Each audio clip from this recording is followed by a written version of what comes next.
राधे राधे, हरे कृष्णा। राधा रानी की कृपा से आप सभी का दिन शुभ हो। आज दिनांक है 16 अक्टूबर और दिन है गुरुवार और आज कार्तिक मास के कृष्ण पक्ष की दशमी तिथि है। दशमी तिथि आज सुबह 10:35 तक रहेगी। इसके बाद में एकादशी तिथि लग जाएगी और आज भद्रा काल भी लग रहा है और यह भद्रा सभी शुभ कामों के लिए अशुभ भी होने वाली है, क्योंकि आज भद्रा का वास मृत्यु लोक में रहेगा और आज सुबह सूर्योदय होगा 6:28 पर और सूर्यास्त होगा शाम 5:55 पर। राहु काल दोपहर 1:30 से 3 बजे तक रहेगा और भद्रा वैसे तो एक रात पहले 10:30 बजे से लग चुकी है, जो कि आज सुबह 6:22 से 10:35 तक मृत्युलोक में वास करेगी। और जब भद्रा का वास मृत्युलोक यानी धरती लोक पर होता है तो वह सभी शुभ कामों के लिए अशुभ मानी जाती है। लेकिन इस दौरान आप नियमित पूजा पाठ या कार्तिक स्नान या कार्तिक मास की पूजा आदि कर सकते हैं। आज आप सुनेंगे कार्तिक मास महात्म का 10वां अध्याय और उससे पहले आपको कार्तिक स्नान की कुछ कथाएं सुनाएंगे। एक बार की बात है, एक गुजरी थी। उसने एक दिन अपनी बहू से कहा कि बहू तू दूध दही बेच कर आ। तो बहू पास के गांव में दूध दही बेचने गई। कार्तिक का महीना था, वहां पर सभी औरतें पीपल सींचने आती थी, तो वह भी बैठ गई और औरतों से पूछने लगी कि तुम क्या कर रही हो। औरतों ने बताया हम तो पीपल की पतवारी सींच रही हैं। तब उसने पूछा इससे क्या होता है। औरतों ने जवाब दिया कि इसके करने से अन्न धन मिलता है, वर्षों का बिछड़ा हुआ पति मिलता है। उस गुजरी ने कहा तुम तो पानी से सींच रही हो, मैं दूध दही से सींचूंगी। ऐसा कहकर गुजरी की बहू ने सारा दूध दही पीपल की जड़ में डाल दिया और वह खाली हाथ घर गई। घर जाकर उसकी सास ने उससे कहा कि तूने दूध दही बेचा है तो लाकर पैसे दे। लेकिन बहू ने कह दिया कि माँ जी पैसे बाद में मिलेंगे। अब तो उसकी सास रोज उससे पूछती कि दूध दही बेचकर पैसे लाकर दे। तो उसने कहा माँ जी जब कार्तिक का महीना पूरा हो जाएगा तब लाकर दूंगी। और इस तरह एक एक करके कार्तिक का महीना पूरा हो गया। पूर्णिमा के दिन गुजरी पीपल पतवारी के पास धरना लेकर बैठ गई और रोने लगी। उसे रोते देखकर पीपल ने पूछा तू यहाँ बैठकर क्यों रो रही है। तब बहू ने कहा मेरी सासू दूध दही के बदले आज मुझसे पैसे मांगेगी। तो पीपल ने कहा मेरे पास पैसे नहीं है, ये पत्थर डंडे पान पत्ते पड़े हैं, ये ले जाओ और गुल्लक में रख देना। बहू घर पहुंची और उसने पीपल के बताए अनुसार ही किया। सासू माँ ने उसे देखा तो फिर पूछा बहू आज तो पैसे लाई है ना। तो गुजरे ने कहा माँ जी मैंने गुल्लक में रखे हैं। तब सास ने गुल्लक खोलकर देखा तो देखकर हैरान रह गई कि उसमें तो हीरे मोती जगमगा रहे हैं। पत्थर डंडे और पत्तों का धन हो गया था। सासू बोली बहू इतना पैसा कहाँ से लेकर आई हो। बहू को विश्वास नहीं हुआ, आकर देखा तो क्या देखती है बहुत सारा धन पड़ा है। तब बहू ने कहा सासू जी मैंने तो एक महीना दूध दही से पीपल की पतवारी में सींचा था और मैंने उससे धन मांगा तो उसने मुझे पत्थर डंडे पत्ते दे दिए थे जो मैंने गुल्लक में रख दिए थे और वह हीरे मोती बन गए। अब तो सासू ने कहा बहू तब तो अब की बार मैं भी पतवारी सींचूंगी।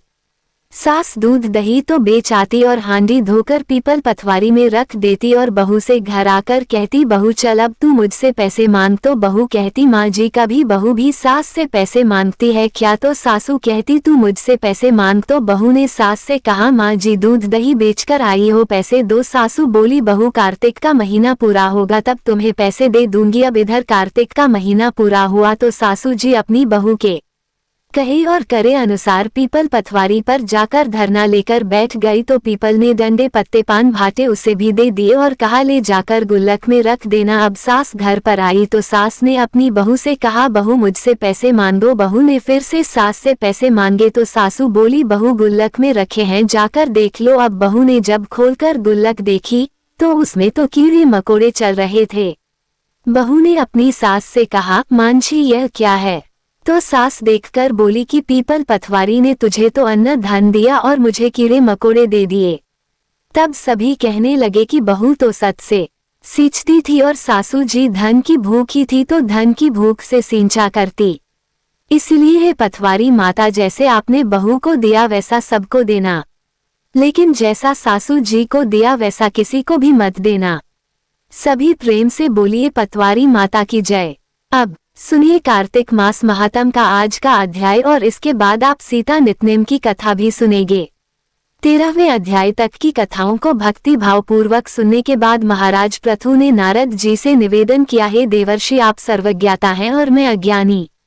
अब आप कृपा करके संतान वृद्धि तथा सुख संपत्ति देने वाली महाविद्या, महामाया, महामेधा, महास्मृति, महामोक्षा, महादेवी, महाईश्वरी तथा सर्व ईश्वरी अहोई देवी की उत्पत्ति तथा इनका व्रत कब और कैसे किया जाता है, इस बारे में हमें विस्तार पूर्वक बतलाए।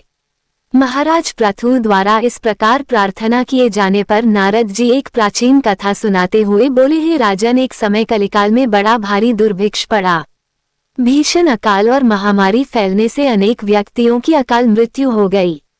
तब सभी लोग इस विपत्ति से छुटकारा पाने का उपाय सोचने लगे। अंत में निश्चय करके कार्तिक कृष्ण सप्तमी को सभी ने व्रत रखा।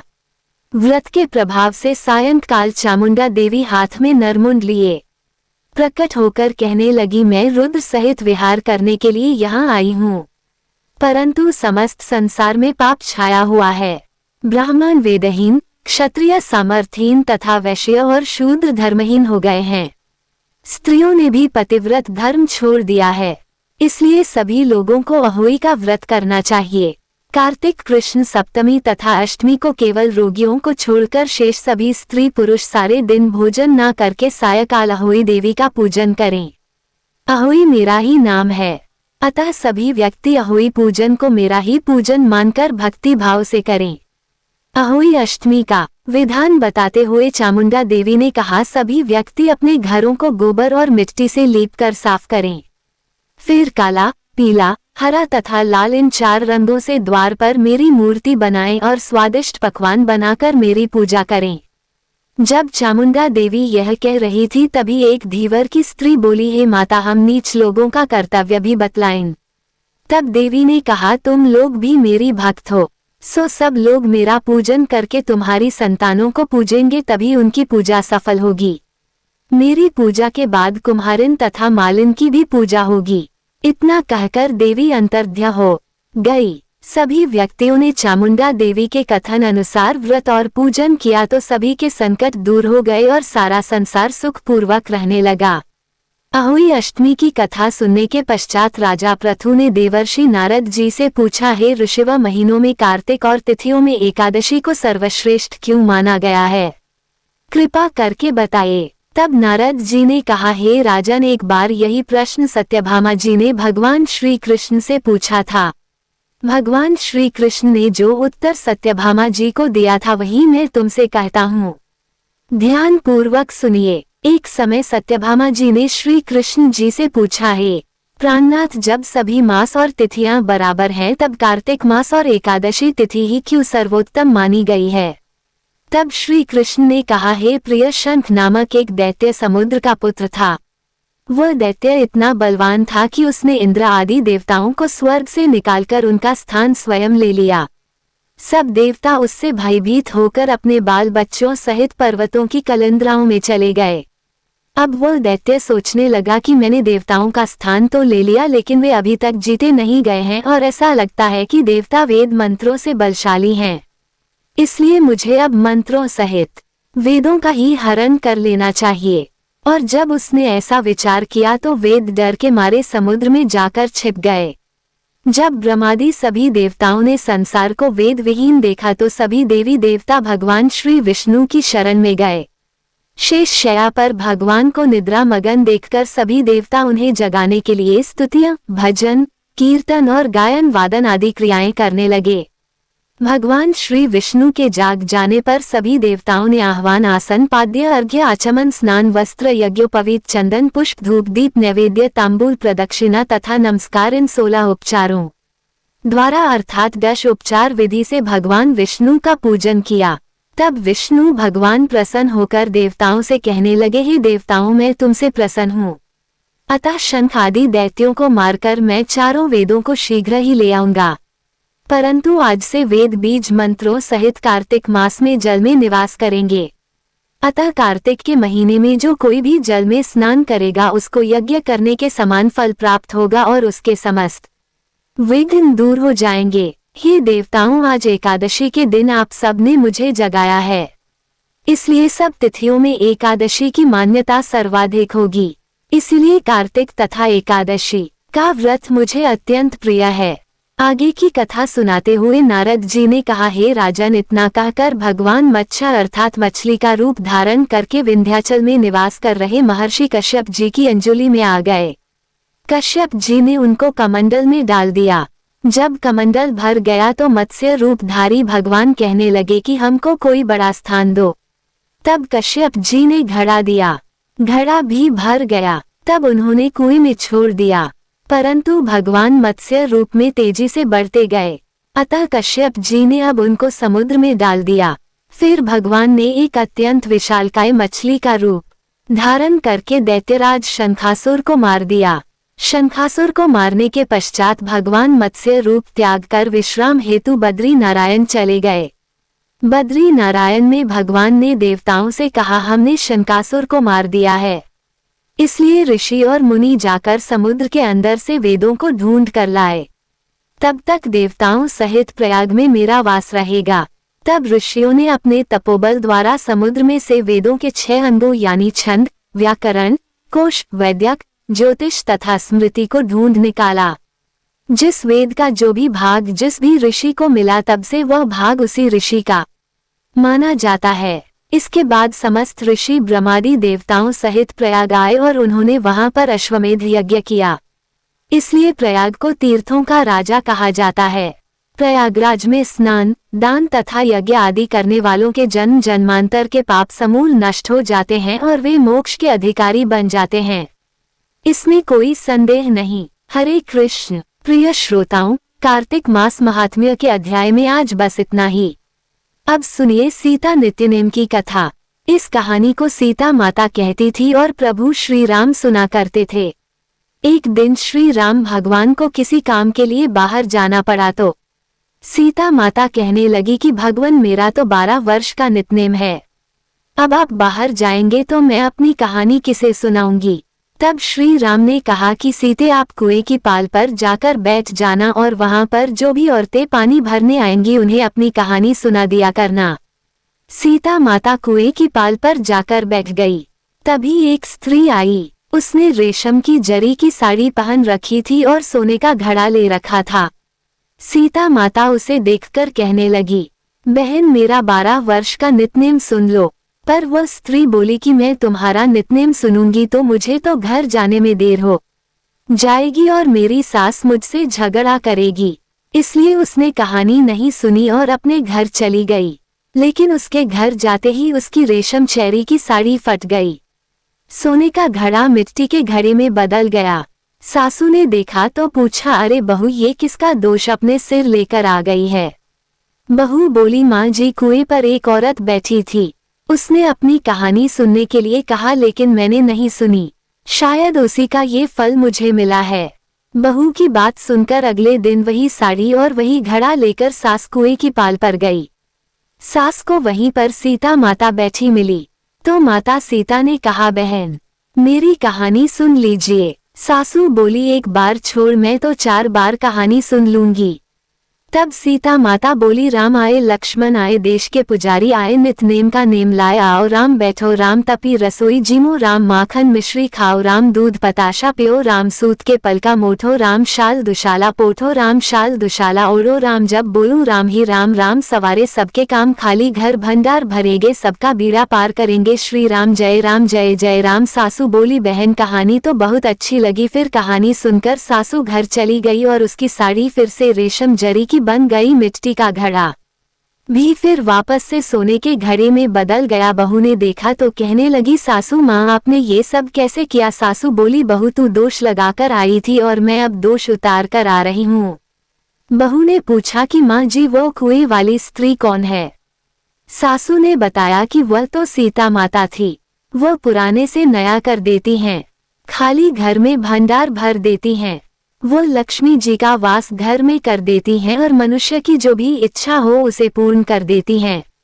बहू बोली, माँ जी फिर तो ऐसी कहानी मुझे भी सुना दो। सास बोली कि ठीक है, तुम भी सुनो।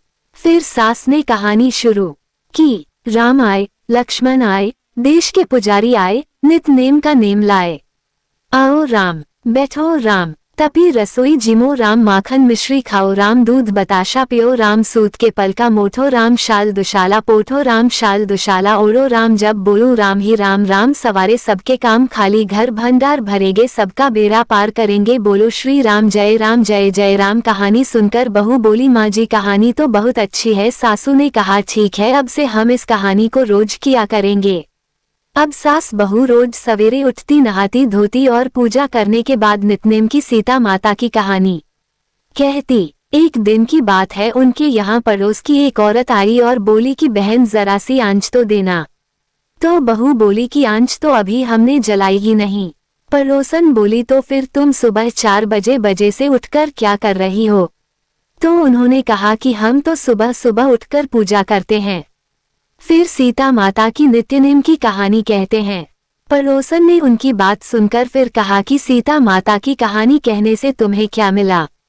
तब वे दोनों बोली कि सीता माता की कहानी कहने से घर में भंडार भर जाते हैं, सारे काम पूर्ण हो जाते हैं, मन की इच्छा भी पूरी होती है। पड़ोसन ने कहा, बहन अगर ऐसा है तब तो फिर मुझे भी कहानी सुना दो। तब बहू बोली कि ठीक है, तुम भी यह कहानी सुन लो। राम आए, लक्ष्मण आए, देश के पुजारी आए, नित नेम का नेम लाए। आओ राम, बैठो राम, तपी रसोई जिमो राम, माखन मिश्री खाओ राम, दूध बताशा पियो राम, सूत के पल का मोठो राम, शाल दुशाला पोठो राम, शाल दुशाला ओढ़ो राम, जब बोलूं राम ही राम, राम सवारे सबके काम, खाली घर भंडार भरेंगे, सबका बेड़ा पार करेंगे, श्री राम जय जय राम। पड़ोसन ने इस कहानी को सुना तो कहने लगी, बहन कहानी तो बहुत अच्छी लगी। अब वह पड़ोसन भी नितनेम सीता माता की कहानी कहने लगी। कहानी कहने से सीता माता ने पड़ोसन के भी धन के भंडार भर दिए। देखते ही देखते अब तो पूरे मोहल्ले में नितनेम की कथा चल पड़ी और हर किसी की मनोकामना पूर्ण होने लगी। हे सीता माता, जैसे आपने उन सभी के भंडार भरे वैसे ही हमारे भी भरना। कहानी कहने वाले, सुनने वाले और हुंकार भरने वाले सबके भरना। सभी प्रेम से बोलिए सीता मैया की जय। अब सुनिए कार्तिक मास में सुनी जाने वाली कीड़ी नगरी की कहानी। एक गांव में एक बुढ़िया माई रहती थी। उसके 2 बेटे तथा बहू थी। बुढ़िया माई भगवान श्री हरि विष्णु की परम भक्त थी। अपना जीवन दान धर्म पुण्य कार्य कर्मों में लगाती थी, परंतु बुढ़िया माई कभी भी मंदिर और सत्संग में या तीर्थ स्थानों पर नहीं जाती थी। एक बार गांव में भागवत कथा हो रही थी। बेटे ने कहा, माँ आप सारा दिन घर में रहती हैं, आप मंदिर में भागवत कथा सुनने क्यों नहीं जाती? बुढ़िया माई ने बेटे का मन रखने के लिए कह दिया कि आज जाऊंगी, परंतु नहीं गई। ऐसा करते करते 6 दिन निकल गए। बुढ़िया माई के बेटे ने कहा, माँ आज अंतिम दिन है, आज तो कथा सुनने आपको जाना ही पड़ेगा। सारा दिन घर का काम करके बुढ़िया माई ने जाते जाते इतनी देर कर दी कि अंतिम दिन की भागवत कथा भी समाप्त हो गई। भगवान श्री हरि विष्णु सन्यासी का रूप धारण करके बुढ़िया माई के पास आए और बोले, बुढ़िया माई तुम कहाँ जा रही हो? बुढ़िया माई ने कहा, मैं भागवत कथा सुनने जा रही हूँ। तब सन्यासी रूपधारी भगवान श्री हरि विष्णु ने कहा कि अब इतनी देर से क्यों जा रही हो? वहाँ तो अब कथा समाप्त हो गई, अब वहाँ जाकर क्या करोगी? तब बुढ़िया माई ने कहा, अब घर से निकली हूँ तो जाकर ही आऊंगी। तब सन्यासी रूपधारी भगवान श्री हरि विष्णु ने कहा कि अब कथा समाप्त हो गई, भक्त लोग भी अपने अपने घर चले गए, अब तुम वहां से क्या लाओगी? तो बुढ़िया माई बोली, कुछ नहीं तो मैं वहां से एक ईंट ही उठा लाऊंगी। तो सन्यासी रूपधारी भगवान श्री हरि विष्णु बोले, तुम वहां से मिट्टी की ईंट लाओगी, उसके बदले मैं तुम्हें एक सोने की ईंट दे देता हूँ। बुढ़िया माई ने ईंट ले ली और घर की तरफ चल पड़ी और विचार करने लगी कि यदि ये ईंट मैं लेकर जाऊंगी तो बेटे बहू झगड़ने लगेंगे, इसलिए घर के आंगन में ही बाहर बुढ़िया माई ने वो ईंट जमीन में गाड़ दी। परंतु अब बुढ़िया माई का ध्यान उस ईंट पर ही रहने लगा। खाने पीने घर के काम करने में सदैव बुढ़िया माई अपना ध्यान सोने की ईंट पर ही लगाए रखती। बेटे बहू ने पूछा, माँ पूरे दिन घर के आंगन में क्या करती रहती हो? तो बुढ़िया माई ने कहा, मैं तो आने जाने वालों को देखती रहती हूँ। और एक दिन बुढ़िया माई मर गई। यमराज के दूत बुढ़िया माई को लेने आए और बुढ़िया माई को लेकर धर्मराज जी के पास पहुंचे और धर्मराज जी को सारी बात बतलाए। धर्मराज जी ने बुढ़िया माई को कुतिया की योनि दे दी। अब बुढ़िया माई उसी पेड़ के नीचे बैठी रहती। बुढ़िया माई की बहू ने कहा, इस कुतिया को यहाँ से भगाओ, नहीं तो ये बच्चों को काट खाएगी। तो उसके बेटे ने उसकी पीठ पर एक लकड़ी मारी और बुढ़िया माई मर गई। फिर उसे सांप की योनि मिली। आंगन में सांप को देखकर बेटे बहू ने किसी को काट ना जाए इसी डर से मार दिया। फिर बुढ़िया माई मरकर धर्मराज जी के पास पहुंची। बुढ़िया माई कीड़ी का रूप धारण करके अब उस आंगन में कीड़ी नगरा बना लिया। आंगन में कीड़ी नगरा हो गया। घर वाले बहुत परेशान हुए। घर वाले भोजन भी नहीं बना पा रहे थे। फिर मन ही मन भगवान का ध्यान करने लगे। तब भगवान श्री हरि विष्णु सन्यासी का रूप धारण करके आए और बोले कि कुछ खाने को दे दो। तो घर वालों ने कहा, महाराज हमारे खाने को तो कुछ भी नहीं बनाया, क्योंकि हमारे घर में कीड़ी नगरा हो गया है। आप ही इसका कोई उपाय बताइए। तब महाराज जी ने आंगन में खोदा और सोने की 2 ईंट निकाली और दोनों बेटों को दे दी और कहा, तुम्हारी माँ के नाम से दान पुण्य करना, धर्मशाला बनवाना, स्कूल बनवाना, प्याव लगवाना, गौशाला में गाय के चारे खाने की व्यवस्था करना। परंतु दोनों बेटे तो आपस में झगड़ने लगे कि तू दान कर, तू दान कर। किसी ने बुढ़िया माई के नाम से कोई दान नहीं किया और कीड़ी नगरा वहां उसी स्वरूप में स्थापित रहा।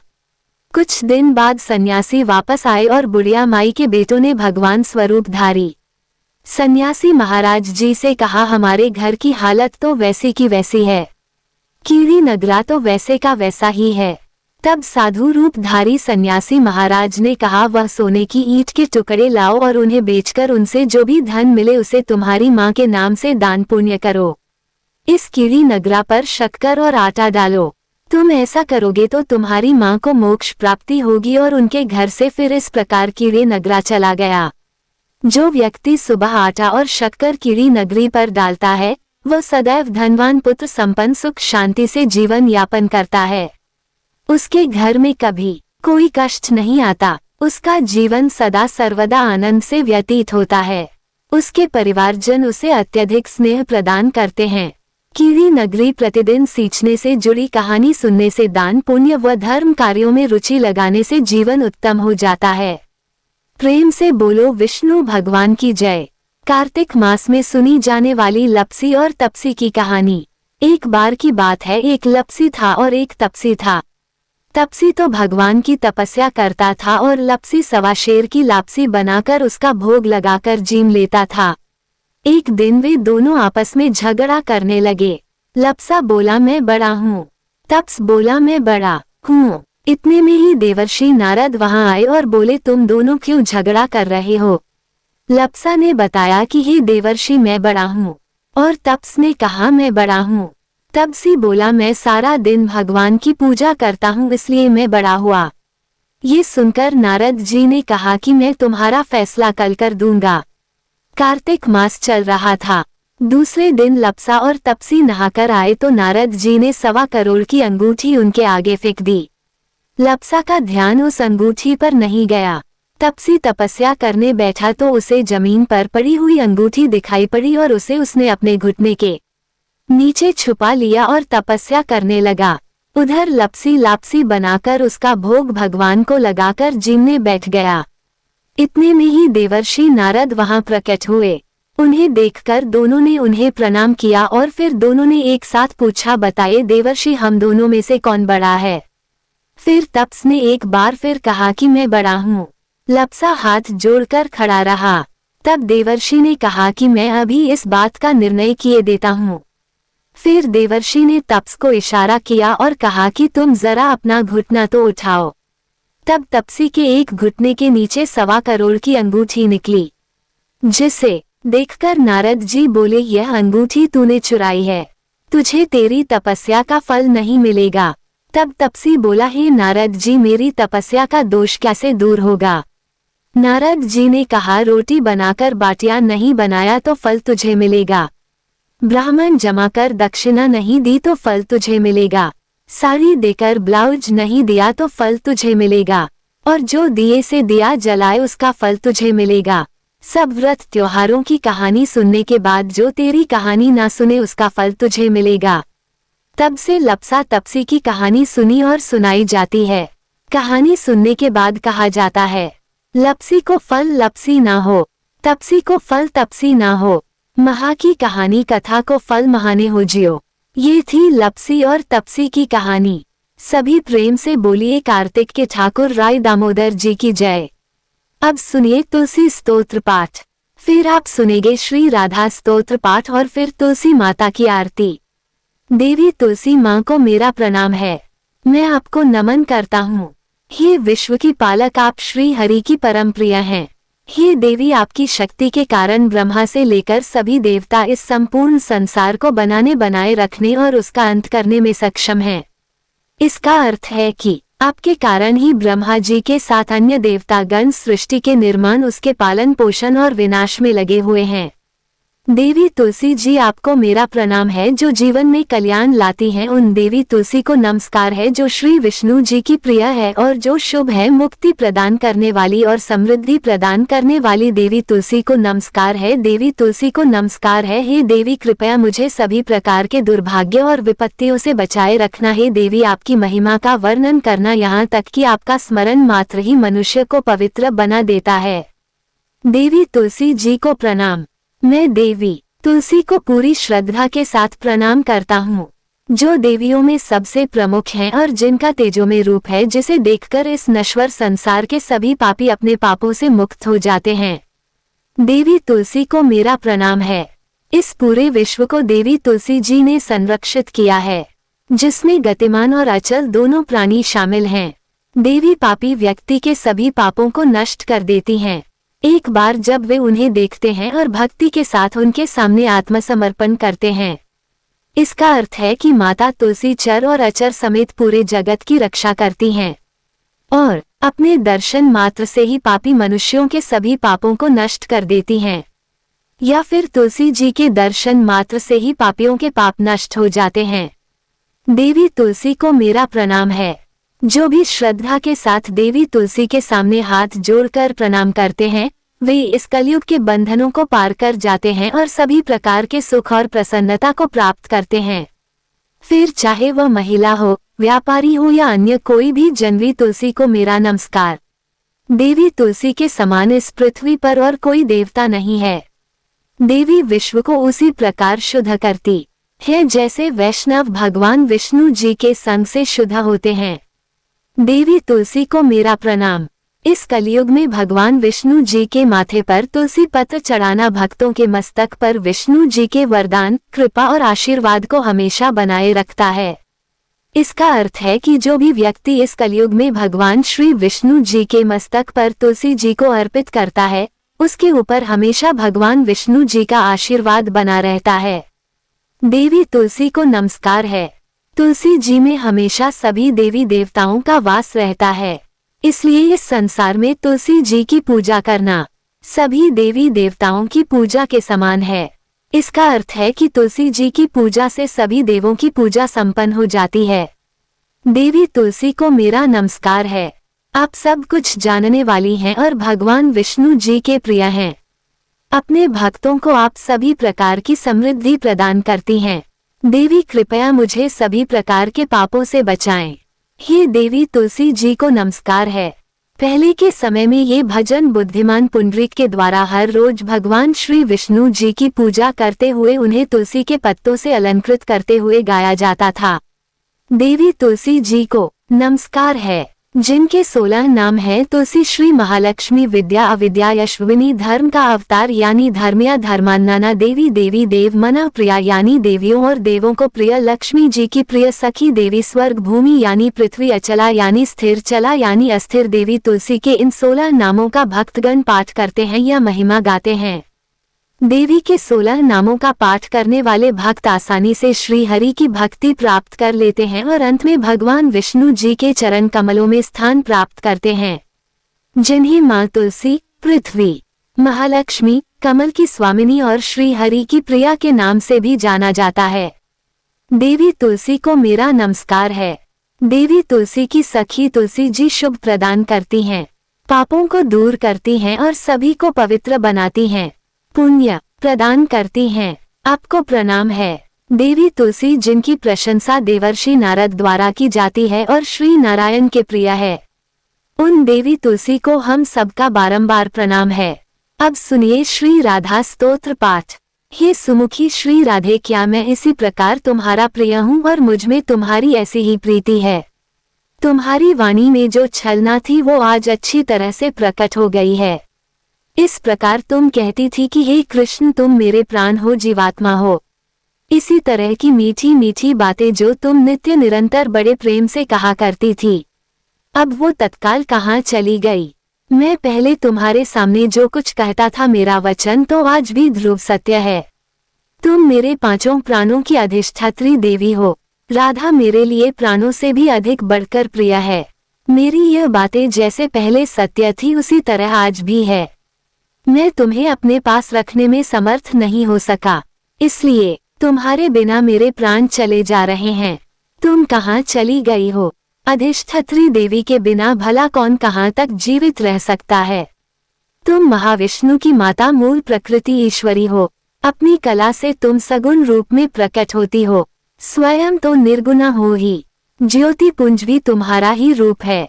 तुम वास्तव में निराकार हो। राधे, भक्तों पर कृपा करने के लिए ही तुम रूप धारण करती हो। भक्तों की विभिन्न रुचि के कारण तरह तरह की मूर्तियां ग्रहण करती हो। बैकुंठ में महालक्ष्मी और सरस्वती के रूप में तुम्हारा ही निवास है। पुण्य क्षेत्र भारतवर्ष में सत्पुरुषों की जननी भी तुम ही हो। सती और पार्वती के रूप में भी तुम्हारा ही प्रागट्य हुआ है। तुम ही पुण्य रूपा तुलसी और भवन पावनी गंगा भी हो। ब्रह्मलोक में सावित्री के रूप में तुम ही रहती हो। तुम अपनी कला से वसुंधरा हुई हो। गोलोक में तुम ही समस्त गोपालों की अधेश्वरी राधा भी हो। राधे, तुम्हारे बिना तो मैं निर्जीव किसी भी कर्म को करने में समर्थ नहीं हूँ। तुम्हें शक्ति के रूप में पाकर ही शिव शक्तिमान है। तुम्हारे बिना वे शिव नहीं, शिव हैं। तुम्हें ही वेद माता सावित्री के रूप में अपने साथ पाकर साक्षात ब्रह्मा जी वेदों के प्राकट्यकर्ता माने गए हैं। तुम लक्ष्मी जी का सहयोग मिलने से ही जगत पालक नारायण जगत का पालन किया करते हैं। तुम ही दक्षिणा रूप से साथ रहती हो, इसलिए यज्ञ फल देता है। तुम तो वाणी हो, तुम्हें पाकर ही सभी लोग वक्ता बनते हैं। तुम्हारे बिना पौराणिक सूत भी मोख हो जाता है।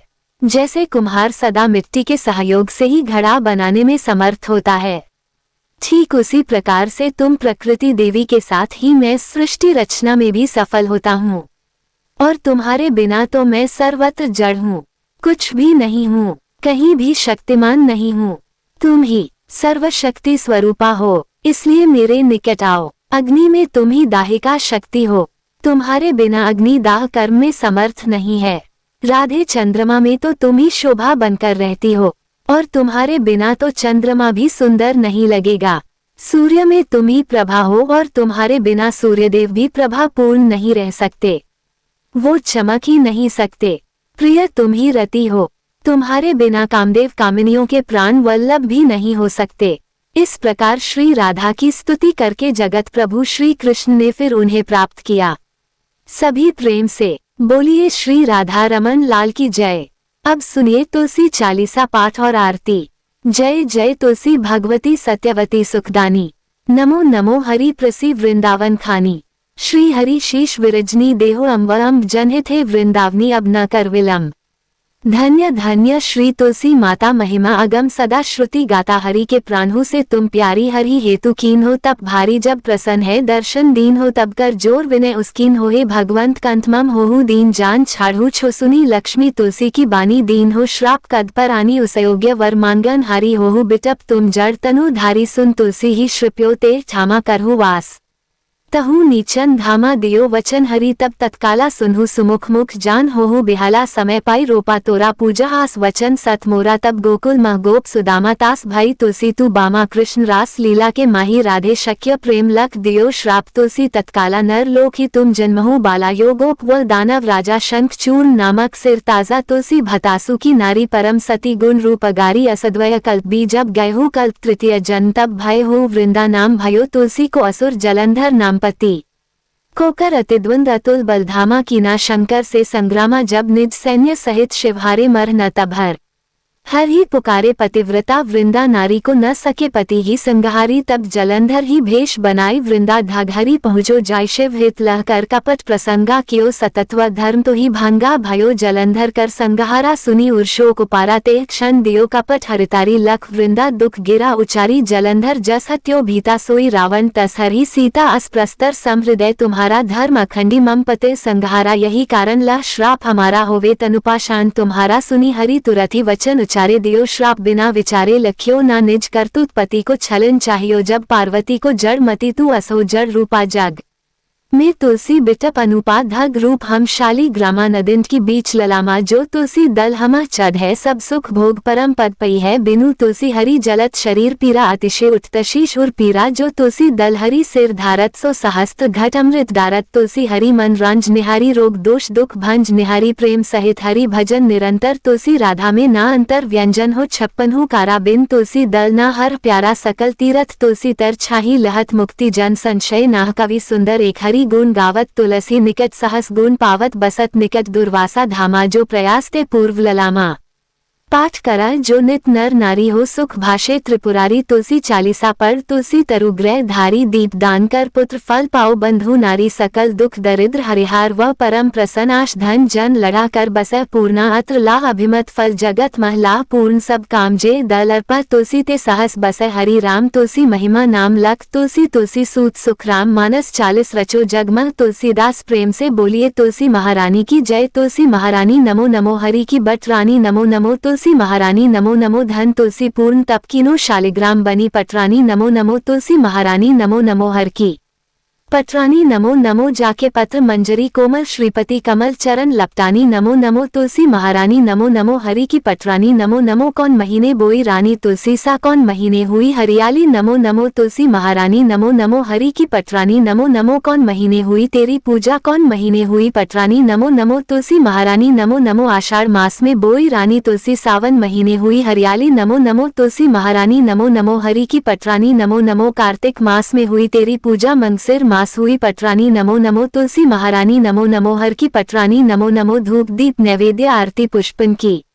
वर्षा बरसानी नमो नमो तुलसी महारानी नमो नमो हरि की पटरानी नमो नमो 56 भोग 36 व्यंजन बिन तुलसी हरि एक न मानी नमो नमो तुलसी महारानी रानी नमो नमो हरि की पटरानी नमो नमो जो तुलसी को सवेरे गाए श्री कृष्ण के दर्शन पाए नमो नमो तुलसी महारानी नमो नमो हर की पटरानी नमो नमो जो तुलसी को दोपहर गाए खीर खांड का भोग लगाए नमो नमो तुलसी महारानी नमो नमो हरि की पटरानी नमो नमो जो तुलसी को साज को गाए श्री कृष्ण की आरती उतारे नमो नमो तुलसी महारानी नमो नमो हरि की पटरानी नमो नमो जो तुलसी को रात को गाए श्री कृष्ण के चरण दबाए नमो नमो तुलसी महारानी नमो नमो हरि की पटरानी नमो नमो सब सखी मैया तेरो यश गावे भक्ति दान दी महारानी नमो नमो तुलसी महारानी नमो नमो हर की पटरानी नमो नमो तुलसी महारानी नमो नमो हर की पटरानी नमो नमो प्रेम से बोलिए श्री कृष्ण भगवान की जय तुलसी महारानी की जय।